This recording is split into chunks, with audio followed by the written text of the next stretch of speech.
بسم الله الرحمن الرحيم. الحمد لله رب العالمين، والصلاة والسلام على سيدنا محمد صلى الله عليه وآله وسلم، وبعد.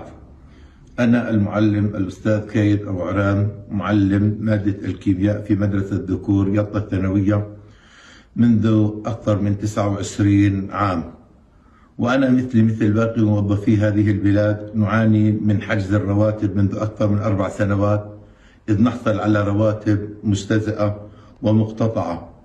ولكن منذ 3 شهور تم حجز راتبي من جهة معينة لا أعرف من هي. لم ينزل راتبي مثل باقي الموظفين. قمت بمراجعة البنك لأكثر من مرة، ثم طلبوا مني مراجعة التربية طلبت مني مراجعة المالية، ولم يحدد أحد من هو الذي حجز راتبي. فأنا لا أعرف أي الجهات هي التي قامت بحجز راتبي منذ 3 شهور.